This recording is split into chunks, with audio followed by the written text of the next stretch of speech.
Hello, and welcome to this RSA Conference virtual session on blockchain security, an improvement or a nightmare. I am your host, Brenna Dobbins of RSA Conference. During the session, all participants will be in listen-only mode. At the close of the presentation, we will conduct a question and answer session. Throughout the presentation, if you have a question, please use the chat feature, which is located in the lower left corner of your screen. As a reminder, this session is being recorded. Following the session, you will receive a follow-up email containing a link to the video replay. The replay will also be posted to rsaconference.com. Today's presenters are Marta Piekarska, Director of Ecosystem at the Linux Foundation, and Dave Huseby, Hyperledger Security Maven at the Linux Foundation. I would now like to turn it over to Marta and to Dave to begin the session. Thank you, and welcome everybody. We really appreciate you showing up. This will be a talk that is an improvement and extension of a talk that we gave during our RSA conference in San Francisco, and it is our pleasure to present it to you. As mentioned, my name is Marta Piekarska, and I'm Director of Ecosystem for Hyperledger. I have a PhD in user-informed design of privacy tools from computer science in Technical University of Berlin. I have about 10 years of experience in technology companies like Apple, Yahoo, and Deutsche Telekom. They say that you should calculate blockchain years just like donkey years. So I guess I've been 40 years in blockchain. But to be honest, I've been in this space for 4 years, and I still don't understand half of the things that are happening. It is very new and very exciting. Dave, would you introduce yourself? Yes, good morning, everybody. I'm Dave Huseby. I'm the security maven at Hyperledger, also part of the Linux Foundation. I work at Hyperledger as being in charge of all of our security-related things with our blockchain platform. So I run bug bounties and our responsible disclosure program. I instruct our development teams in software engineering best practices. I've been in software engineering, software space for many years, many more years than I'd like to remember. And like Marta, I've been in blockchain since the very beginning. I'm an early Bitcoiner, and I too am still baffled by a lot of the things that go on. You know, it's very interesting seeing how rapid this industry is developing. So, Marta, would you like to start in on the presentation? Absolutely. So we've said that we've been in the blockchain space since the beginning. Well, actually, we haven't. We have been exchanging goods for years. The first long-distance trade occurred between Mesopotamia and Indus Valley in Pakistan around 3,000 years before Christ. So neither me nor Dave are that old. Well, maybe me. We've been social animals.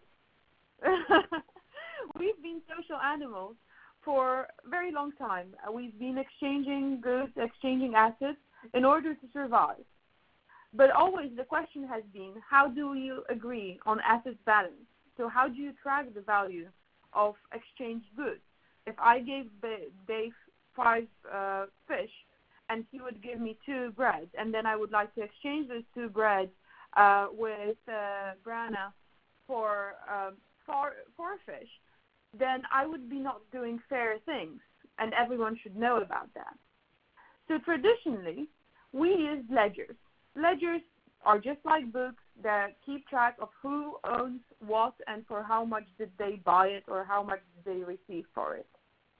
However, we then moved to the digital world, and in the digital world there are many copies of the same that may contain different versions. I'm sure you all have tried downloading a movie or copying a file and then changing something in the file.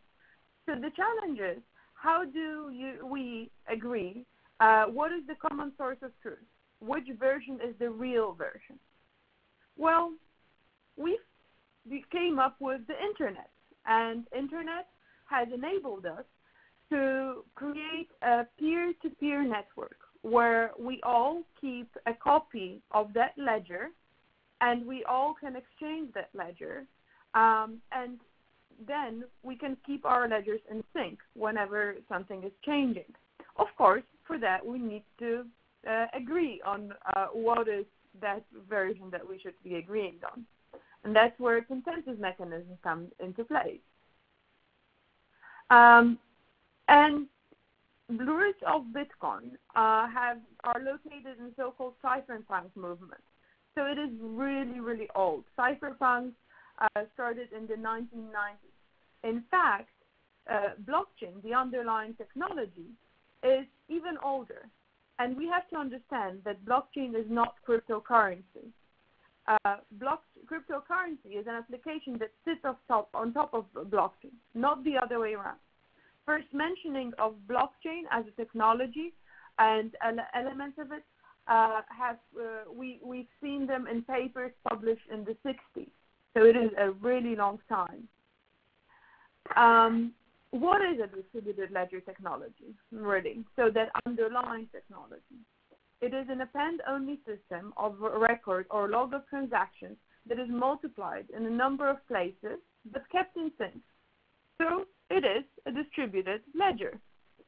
There are certain properties that make a distributed ledger special. First of all, of course, everyone shares that. And no one participant owns it, right? So there is no one central authority that distributes it. We have a peer-to-peer network, and we all agree on that ledger. It leverages cryptography and consensus mechanisms, and that's what this is also something that changes between distributed ledger and distributed database or ledger-like systems that are not actually distributed ledger technology. Most importantly, no single entity maintains the whole network. Maintains it. The whole network validates, maintains, and keeps a copy of that database. So really, it is just a chain of blocks. I'm sure you've seen that these type of graphs before. What we want to show here is a very important part, which is that every single page of that ledger is connected to the previous page by a block hash. And this gives very important trust property into the whole blockchain space. It is vitally important because if we change something in history, so if you change something in that first block on the left-hand side, the hash of the whole block will change, which means that the block that is next to it will no longer point to the right into the right direction. It will point to nothing. And the information that someone was trying to change the history will be propagated throughout the whole network. There are several features of shared ledgers that are important, and that's why we are all excited about it. First, network nodes both generate their own data and verify data generated by the others. They contain historic record of verified transactions, and they are very easily auditable. It is important that there is no central repository, as I mentioned, because each node can store identical copies of the ledger. We agree on that copy through distributed consensus that eliminates costly and inefficient reconciliation processes. There are larger economic disincentives for malicious actors, and the whole network is resilient due to the cryptographic integrity and the power of it. But there is more. As we proceeded with blockchain and as we proceeded with developing more and more solutions, we have seen an addition of smart contracts. And I'm sure you've all heard about smart contracts. This is very simply put, any code or complex program that is stored and executed on a blockchain. So instead of putting a record of transactions and attestation to what has happened, we put a code that executes. And this is important because that way we can facilitate, verify, or enforce the negotiation or performance of a contract in an autonomous way. It is kind of like an if-then statement, or when X happens, then automatically record or execute Y. This really reinvents how business processes take place and allows for automation or bespoke processes.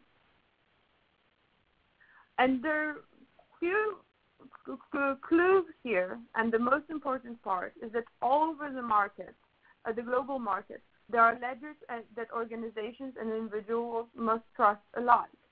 However, if we look at the Edelman Trust Barometer, which is an annual survey of about 33,000 people in 28 countries, we've seen year-to-year decrease of trust. And that trust in key institutions is dramatically declining. For blockchain, we really think that 2018 needs to be the year of scale done well.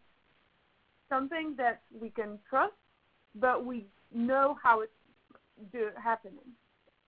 And this also is confirmed by many of the publications that have been done.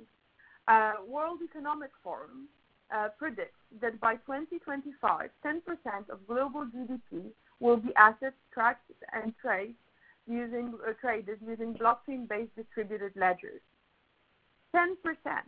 That's massive. But this is a space that is very, very complicated and very messy in many ways. So it is hard to understand everything. So this is why we put together here, I think it's one of my favorite slides in that presentation, 25 words.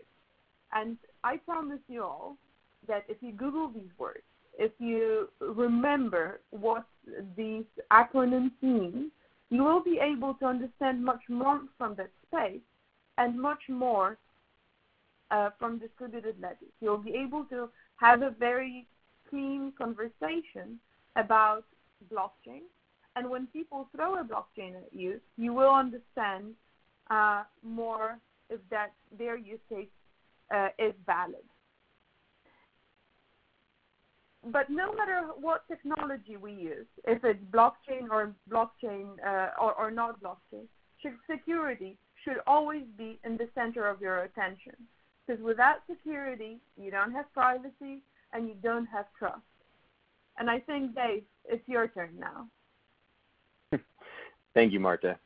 Thank you for that history and background and the scope of how important blockchain technology is. So let's now dig into the security properties and try to answer the question whether blockchain is a security improvement or a security nightmare. And I think with all things, it's a little of both. What makes blockchain so important in today's environment, today's internet, is that it's probably the most novel and interesting arrangement of disparate technologies that we've had for a long time. Strong cryptography, hashing trees like Merkle trees, read or write-only data structures like the blockchain.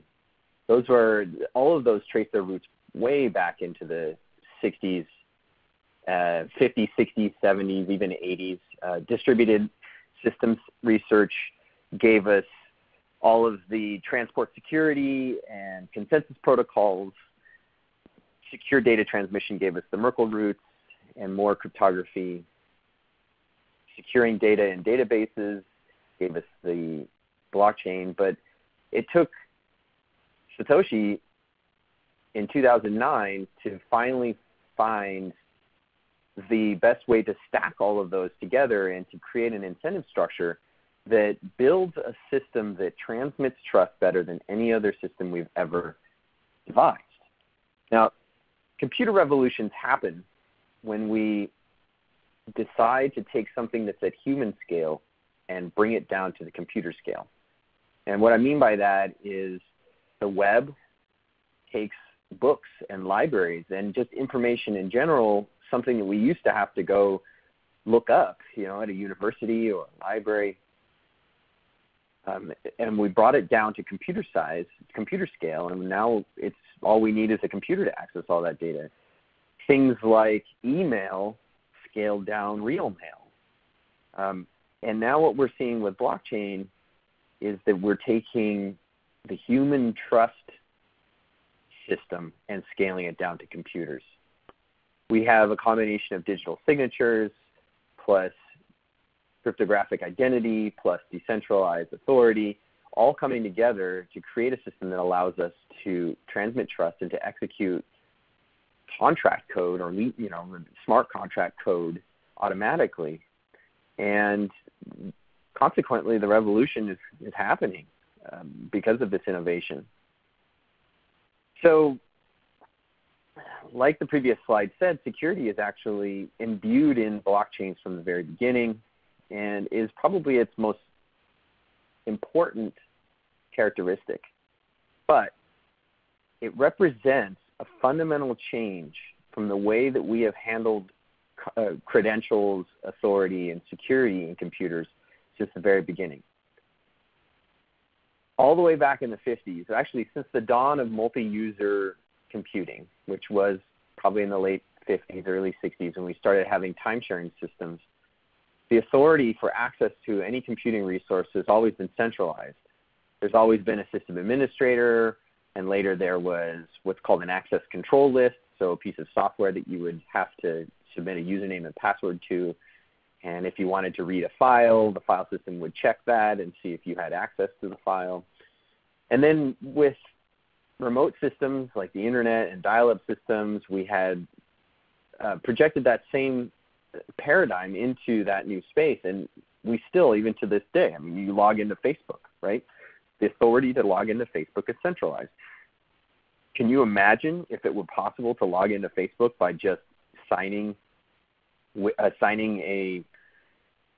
some kind of packet with your digital ID, like with your private key, and sending it to Facebook, and because Facebook knows about your public key, they just let you in? Like there's no username and password, like login is just automatic because you possess certain key pair? Well, that's what blockchain presents. That's how they work. We're moving from this old access control list centralized authority to a new decentralized authority, which goes by the name of capabilities. Now, there was some innovation done in the 80s, mostly by David Chaum, but some others contributed as well, that instead of handing out virtual tokens, we could just use public-private key pairs as the capability. So the bearer of that capability could then access a resource. It's just like possessing the key to your car. If you have a key to your car, you can get into the car, you put the key in the ignition, you turn it, the car starts. The same is true for blockchain. Possession of these keys also gives you the right to do all of the actions on the blockchain. In Bitcoin and in other cryptocurrencies, that's the capability to transfer coins, or more specifically, the capability to sign a transaction that gives another address the ability to spend those. The problem is, when you decentralize authority, you have to give the end users a way to store that authority.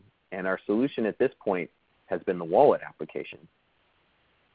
And I remember when I first started with Bitcoin, there were no wallets. It was really just a file with some private keys, and I had some scripts that I ran to manually generate a transaction and then digitally sign the transaction and then submit the transaction to the network. But today we have these wallets, but I don't know that they've improved much more than just put a nice GUI wrapper around it. And there are a lot of security issues with this. So let's move on and take a look at this. The market has responded to the difficulty of all of the wallet applications by providing or creating centralized services. We're seeing the rise of the crypto exchange, where you can have an account and all of your keys are stored on the crypto exchange. And early on, the security of those was terrible. I mean, we had Mt. Gox, and we've had other breaches where getting into a server gave the attacker access to all of the private keys. But we're getting better with multi-sig and with HSM, so hardware security modules storing master keys and things like that. But even with the improvement in our server security, we're still seeing large numbers of massive breaches. This slide here talks about the Bitcoin graveyard, and actually I think it's the blockchain graveyard now. They renamed it because it applies to all cryptocurrencies, not just Bitcoin. And they keep track of all of the large breaches of cryptocurrencies. Now, they haven't had any for enterprise blockchains yet, so they don't talk about stealing any identities or any other data or assets being tracked by more enterprise blockchains, mostly just cryptocurrencies. But you can see here that the server breach column and an insider attack should not have happened if the key escrowing was managed properly. The cloud account takeover, again, even with a takeover of your servers, your key materials shouldn't be accessible in that way. We have a whole column here of unknown, and then we've got protocol related. So just notice that like app vulnerability, unknown, and protocol related represent a minority of these breaches. The other ones are server breaches. So the market's response to the bad wallets is to centralize the ownership of these private keys, and it creates these huge honeypots that hackers have been attacking. And so I'm not sure that that's really an improvement either. And in this case, I would say this is a security nightmare. I would be very reluctant to trust my Bitcoin private keys to a central repository, even though I know they dedicate a lot of energy to the security. We keep seeing repeated server breaches all over the internet. So if I knew that let's say I had a bunch of gold and I could only store them in bank vaults, and I knew that bank vaults were readily being robbed, I would be nervous. And same goes for cryptocurrencies.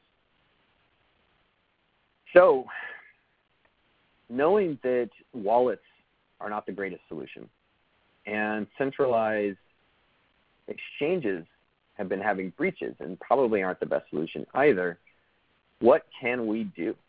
What is it up to, like the Hyperledger community and the Bitcoin community? What can we do to try to make this more widespread and have better security properties?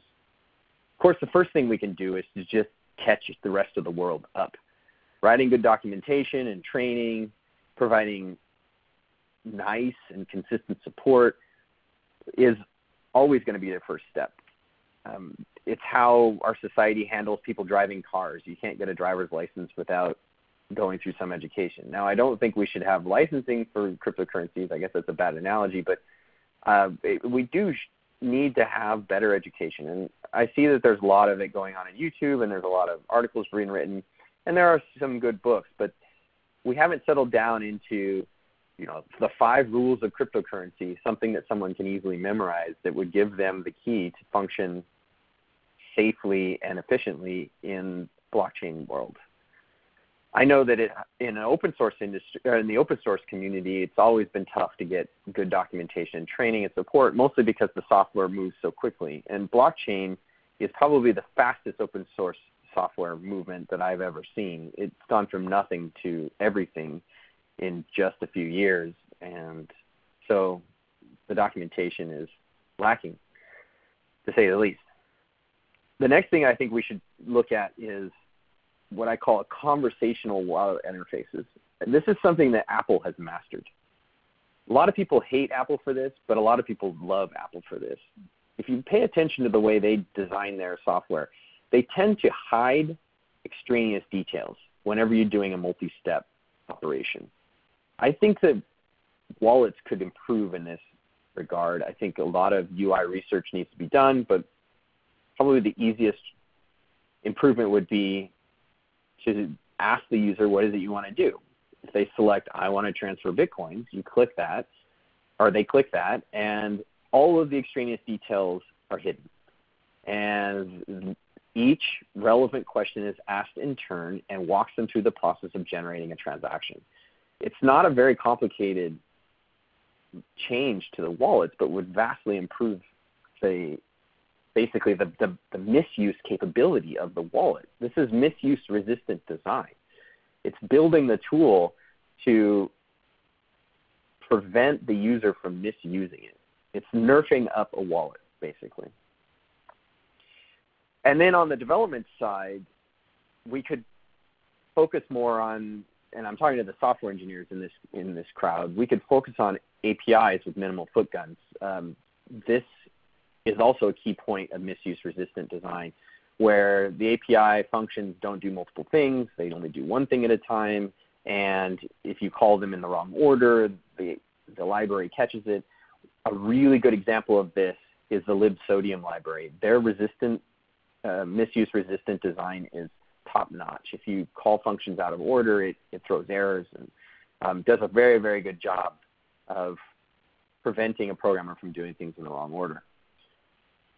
And then, of course, the next thing to do would be to start establishing standards, and the one standard that applies to what I do every day is creating a curated crypto library.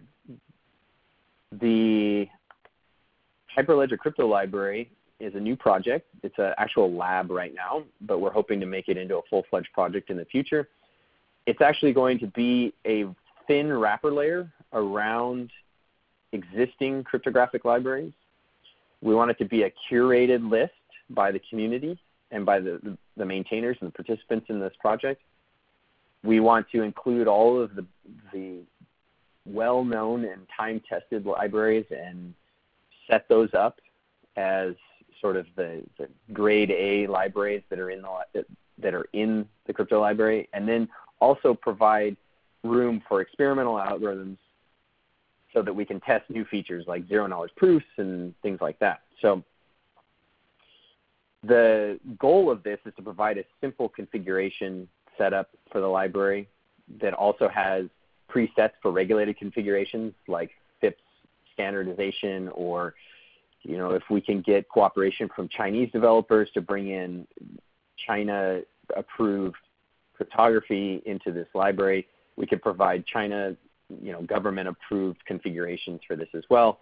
The ultimate goal here is to abstract out the underlying cryptography, the cryptography underlying our blockchain platforms, so that deployments of Hyperledger blockchains can be crypto algorithm agile. Not only does this make it easy to get our software into many different environments, but it also makes this agile going forward. If someone comes up with, say, a pre-image attack against SHA-256, we can do on-chain configuration and switch algorithms on the fly. The biggest one here that I'm looking at is what happens in the post-quantum crypto era. How do we not lose our existing blockchains when that happens? So moving on, one of the biggest things to sum up sort of the misuse-resistant design, yes, so far what I've talked about has been security nightmares, difficulties that are being brought to, that are new to us. But what I'm going to talk about now is that we shouldn't panic about it. People are catching up. People are learning. Misuse-resistant design is now becoming the norm in the cryptographic community, and since blockchains are built on top of cryptography, I fully expect it to percolate up through the blockchain platforms and all the way to the wallets. I was hoping that at some point we would have a moment very similar to when Steve Jobs brought out the iPhone and held it up and said, don't use a stylus or a keyboard, just use your finger. And we all slapped our foreheads and said, wow, why didn't we think of that before?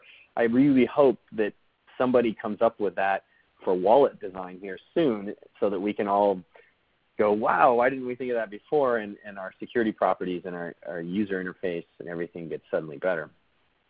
Now moving on to the organization of our blockchains, I brought this slide because I wanted to show that there's a lot of moving parts. You have a bunch of clients who submit transactions to a bunch of peers, and they do their logic and share them, and then the validated transactions get moved onto the consensus network. Now this applies not only to Bitcoin, where the peers in the consensus network nodes are one and the same, but it also applies to all enterprise blockchains and all public blockchains like Ethereum. They all have roughly this architecture.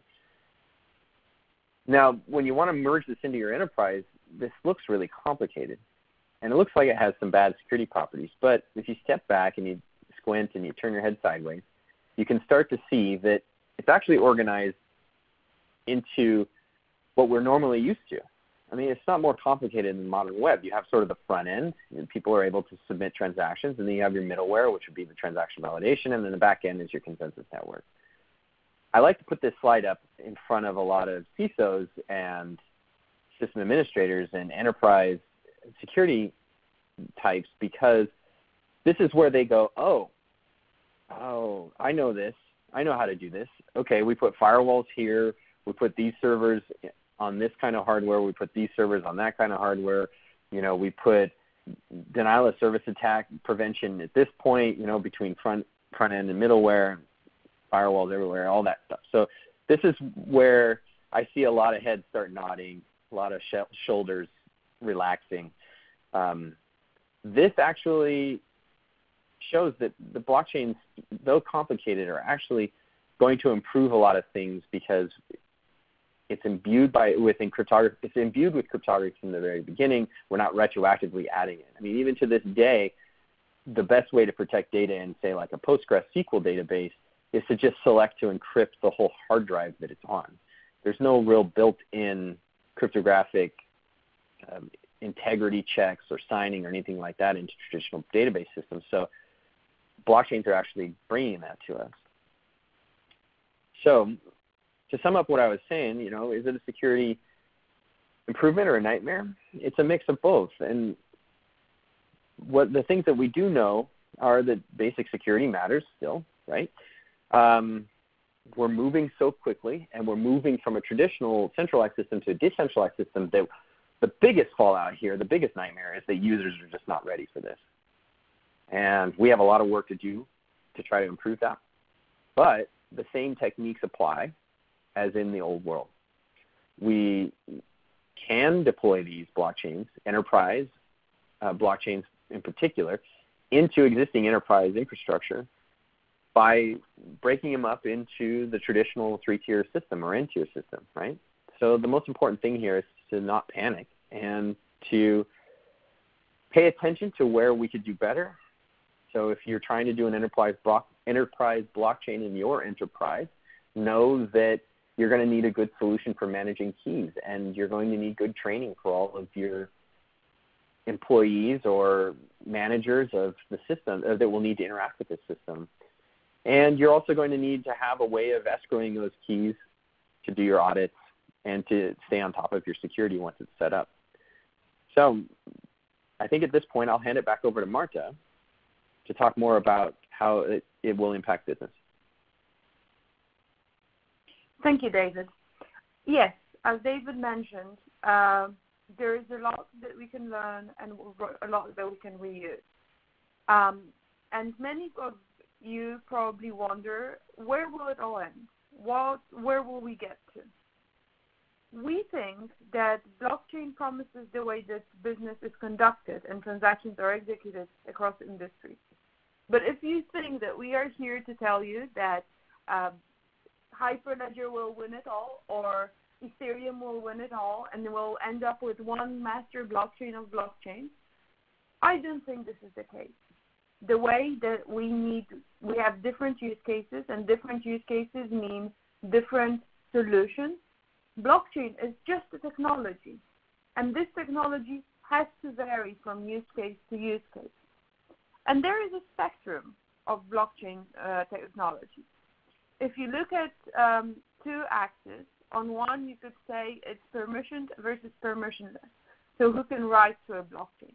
What is the accessibility model? Can anyone access it, or can only certain people join that network? On the other hand, you have public versus private. Who can read from a blockchain? The visibility of it, the preview of transactions or data. And there is a reason why we have various. Permissionless public networks are very good for cryptocurrencies, because you want everybody to use your cryptocurrency. You want everyone to use your token. On the other hand, you have the permissioned private networks, where, for instance, if you think about medical records, you want only certain people to have access to that network, to be able to put your healthcare information on that network, and only certain people, probably you and your doctors, to read that data. It is not feasible to expect everyone to share all medical records with everybody. And then there's the middle ground. You have permissioned public networks. These are great when you think of certification on land titles, ones where as only certain people can issue information on the blockchain, but anyone can view that information. And it is still early days. The blockchain industry's curve shows that financial technology was definitely in the innovators curve, that this is where we had the most companies jumping on it. Healthcare supply chain, I would say they're early adopters. We are slowly seeing some POCs, maybe early deployment.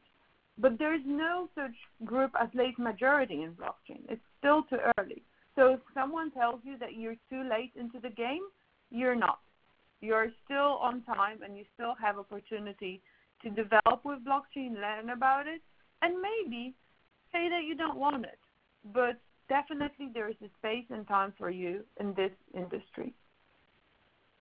But honestly, not all problems can be solved with blockchain. I love this XKCD because it shows the perspective of us, the technologists, that want to solve all the problems with technology. But then there are problems that can't be solved with that particular technology, even if it's new and shiny. Blockchain is no fairy dust that can be sprinkled on your solution. The technology is young. It is still very early days.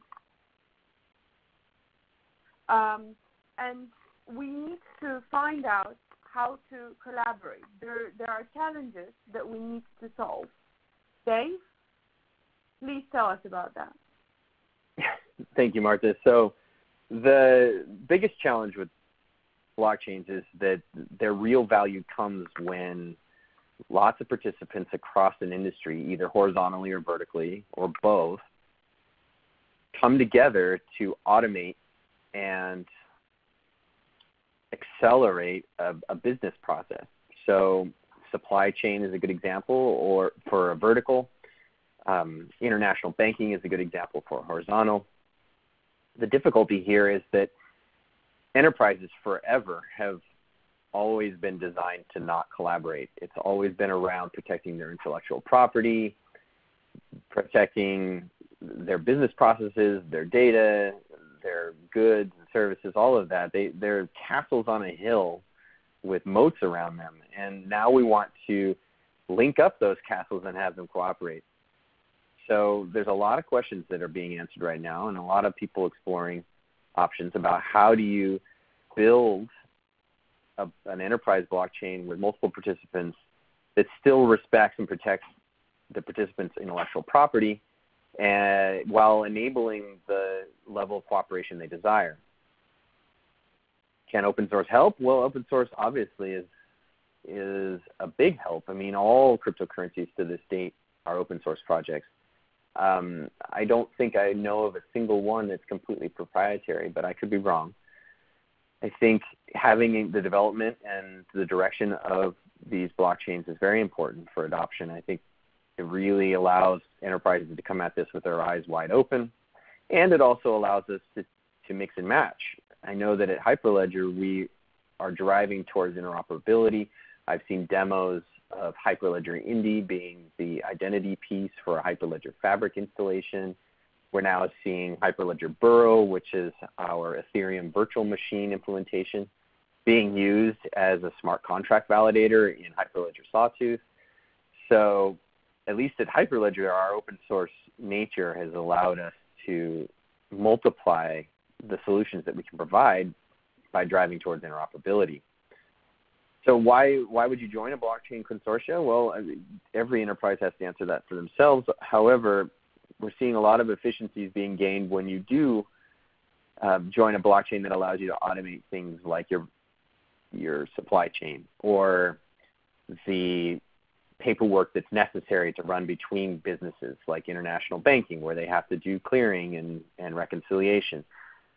We're seeing applications in land titles and home sales and car sales, all of these things which have traditionally relied on trust with escrow lawyers and notaries public, things like that, they are a natural fit for a blockchain which provides the same kind of trust capabilities and brings all of the paperwork and processes down to computer scale. So if you feel like your enterprise or yourself would benefit from that kind of thing, then it's the right thing for you. But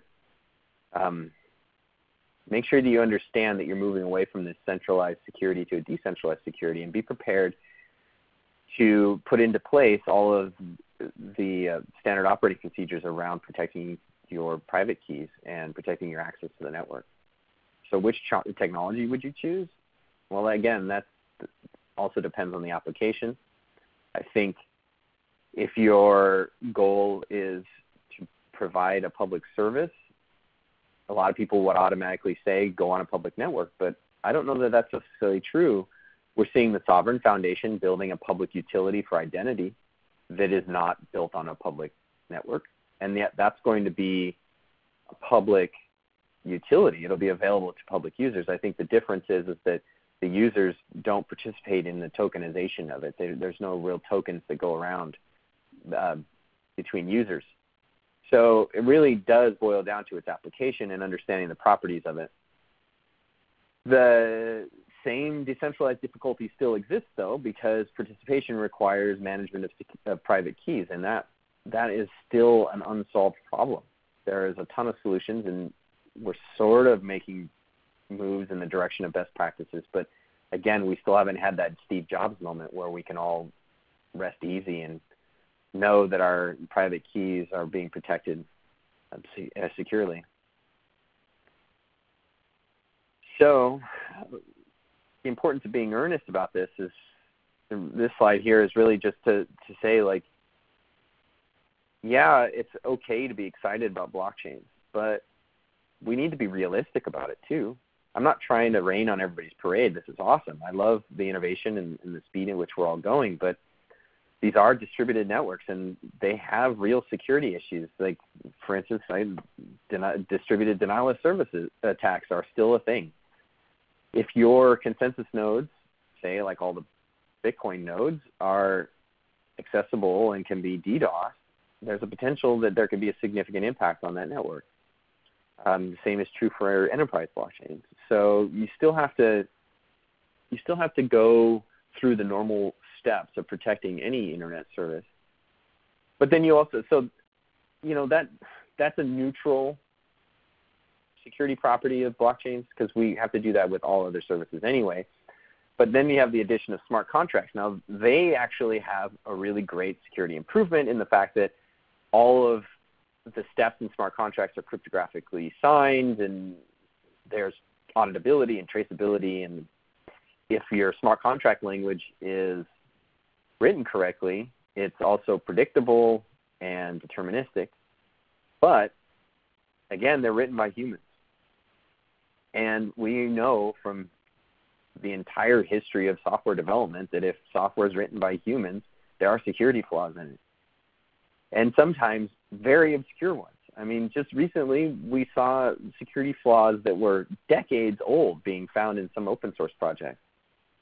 And to think that smart contracts written in like the existing smart contract languages, which are Turing complete languages for the most part, to think that they're going to be free from flaws is just naive. There are going to be flaws, and we've seen hacks based on flaws in smart contracts before, and we will continue to see them. So, you know, I would implore our community to design smart contract languages that are not Turing complete and therefore fully deterministic, but we haven't seen anything done in production yet. So, again, it's going to be a mix. Is it better or is it a nightmare? It's a mix. Although I think that the cryptography from the very beginning means that overall it's a general improvement on the way we've been doing things. So now I'm going to hand it back over to Marta to talk about some actual real-world examples of deploying blockchains in the real world. Thank you, David.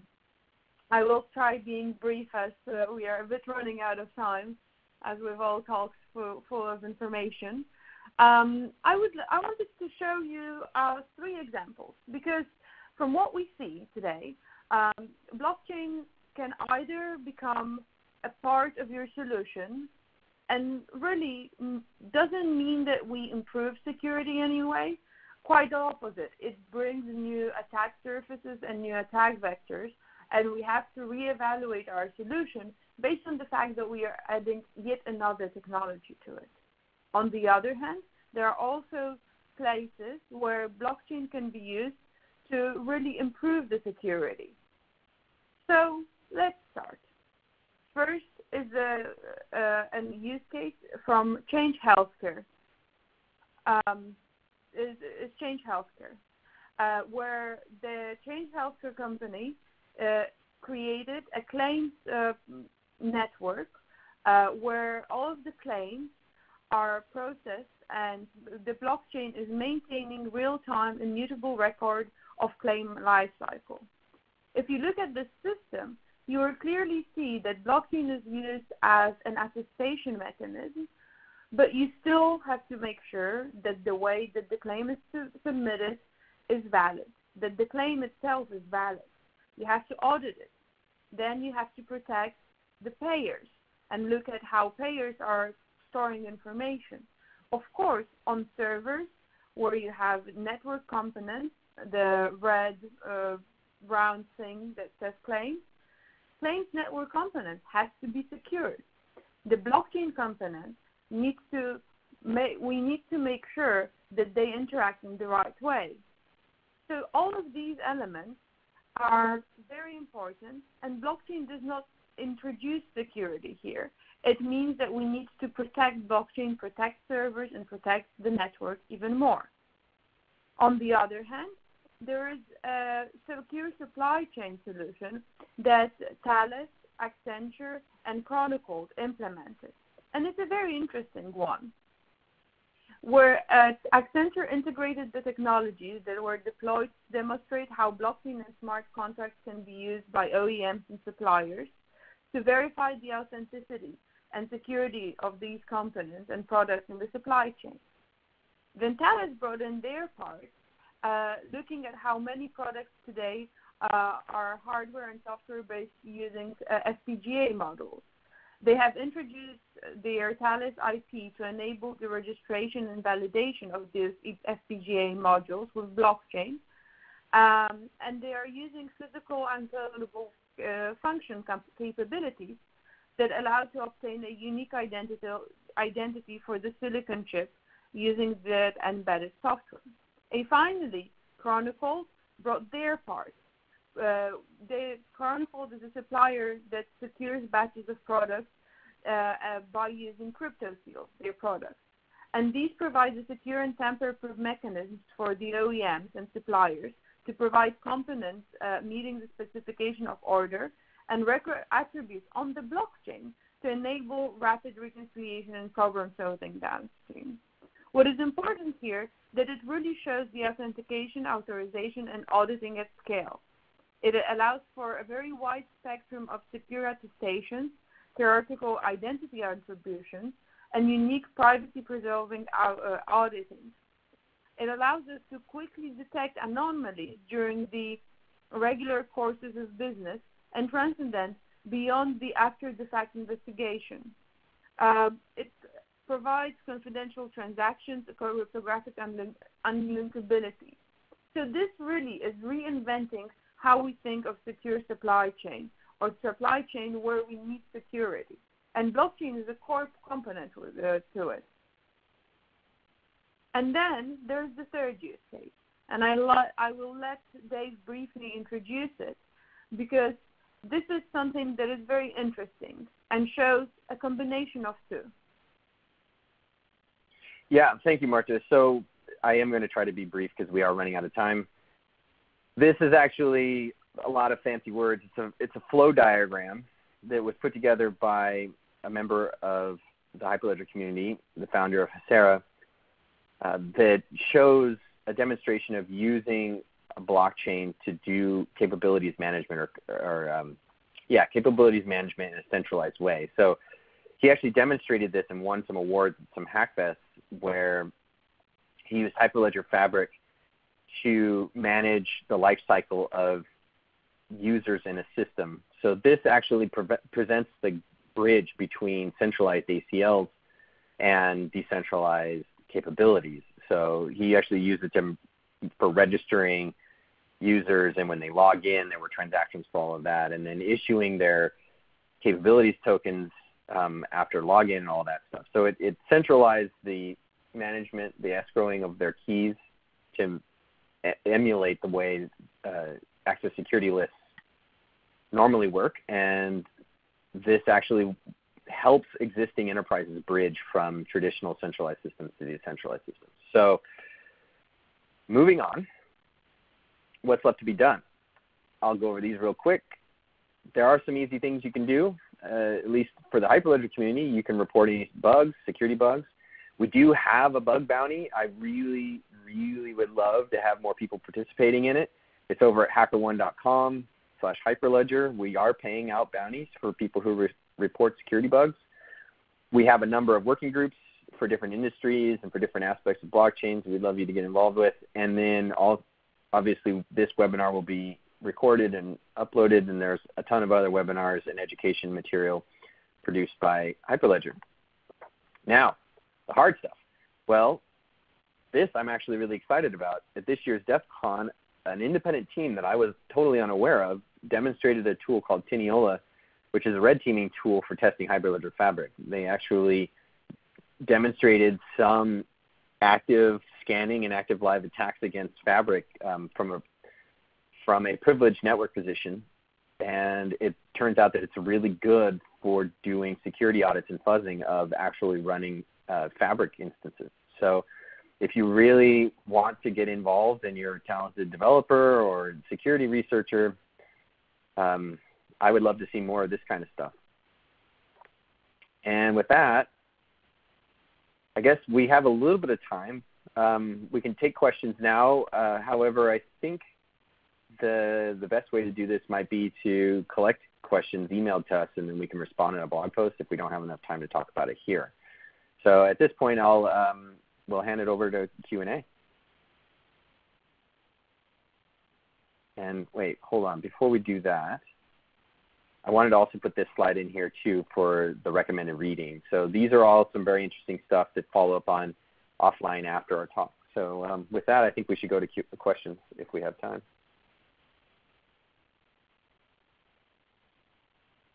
To answer Neil, yes, the slides will be available offline. Sorry, so we have a couple questions that came in, no worries, during the presentation. The first from Robinson. I'll just read them for you guys, Dave and Marta.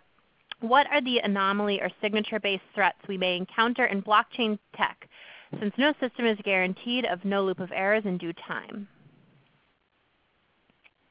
Oh, I would say the biggest is going to be misuse of the existing technology, like generating public-private key pairs incorrectly. Like we've seen a number of blockchain addresses that had predictable private keys. I think not protecting your private keys correctly, that kind of stuff. I think when we get to smart contracts, obviously there's going to be a lot of problems with that. And again, it's really just protecting your secrets. We're still really bad at that. People's Twitter accounts and Facebook accounts get hacked all the time because people use dumb passwords. Or if they don't use dumb passwords, like their password reset systems and stuff are not set up correctly. So those are the most common failure modes. It unfortunately rests on the end users mostly. Deploying a blockchain and securing it is not very difficult. It's actually securing all the participants. Great. A question from go ahead, Marta. I think a good follow-up is Jean is asking, what is the biggest security challenge for protecting digital wallets? I will let you answer that mostly, Dave, but I would say it's how to create digital wallets that are usable and easy to handle so that we can actually make them user-friendly. Because no matter how important the secure or how secure we make them, people will break security. And that touches on the next question, which is from Richard. What about key recovery for end-user identities? This is one of, I think, the biggest challenges today with digital wallets. Yeah, so it's really just the fact that end users are typically bad at protecting secrets, and wallets are getting better, but they haven't adopted sort of like the Apple style of design where misuse resistance is the ultimate design goal. So yeah, it's really just coming up with a sound strategy, and there are some documentations on this in the Bitcoin world about having cold wallets and hot wallets and all that kind of stuff, but I don't think it's been permeated out to the broader gestalt on the internet. I just don't think most people know what the good strategies are for this. And this applies to enterprise blockchains as well because they use similar security models. You still have private keys that you have to protect. All right, next question, Brenna. Sure. There's a question here from Stefan. What about dependencies, internet connection, bandwidth, computing capacity, etc.? And he gives a reference to remember the cyber attacks against the Baltic countries in 2007 and 2008 as an example. Yeah, so typically bandwidth requirements for blockchains is pretty low, especially if it's like a public one, like Bitcoin or something.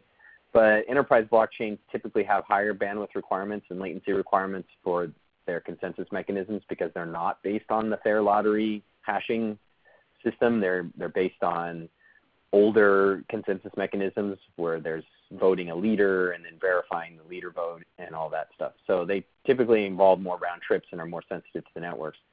I also see there's another question here about elaborating on DDoS threats to blockchains. So I'm going to lump both of these together. These are decentralized systems. They're distributed systems. So they can be DDoSed. Even Bitcoin can be DDoSed. And the idea that blockchains or distributed ledgers are more resistant to DDoS is only partially true. Yes, you have a copy of the data in all the nodes. And so if you have some set of nodes taken offline, you can recreate the network at a later date. But they are decentralized systems, and they only function if they can talk to each other. So if there's a way to knock off communication to some or all of the nodes in one of these networks, you can take them offline. And there are other DDoS attacks too, like filling the mempool with a bunch of dust, or I think we saw another one the other day against Ethereum where someone had managed to create a smart contract that built up a whole bunch of gas. There's all kinds of different failure modes that can be achieved by misusing the system as designed. So yeah, they're better than traditional systems that are centralized where you only have one target. It spreads out the risk, but they do require communication to function. So if that communication can be severed, the system stops functioning or functions worse. All right, next question. I see here a question that maybe is worth addressing. There is no real identity associated with blockchain. How accountability will work with blockchains? Well, there are several things here. One is that you remember that slide where we talked about permission versus permissionless system, where the permissioning works a bit like a bouncer in a bar, where that if you go to a bar, everyone has been ID'd there and are over 21, so you will get alcohol in the bar without being repeatedly asked for your ID. You are already over 21 and it's okay. However, there is still accountability because we know that there are people on that blockchain and we can detect the malicious nodes to a certain degree. So there is accountability. We know especially with permission blockchains, certain aspects of the identity. And if there is a need for very high accountability, we could create a network where there is a real identity connected to that digital one. I'd like to jump in here and say that Oh, I see. We're going to wrap up here, but real quickly, privacy also plays into this. So you can record in the blockchain transactions that record all the actions of a user, right, which can provide accountability. But you also want to make sure that privacy is paramount in this. Like, for instance, let's say it's a credit history, and you want to be able to record both positive and negative credit events, but you don't want that to be available to everybody. So we use encryption to keep confidentiality.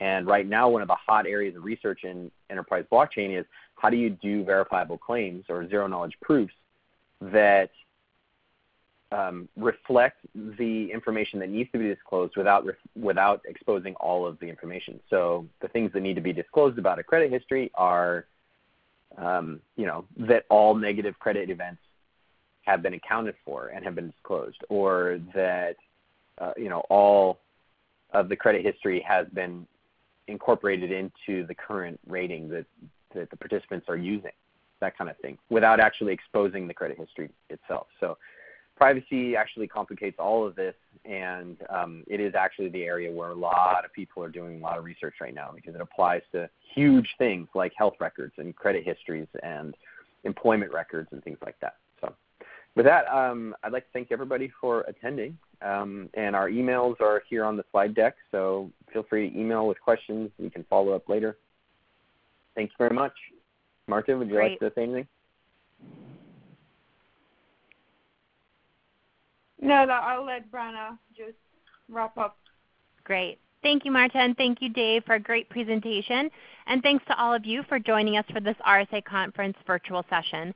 We hope you will join us in San Francisco from March 4th to 8th for RSA Conference 2019.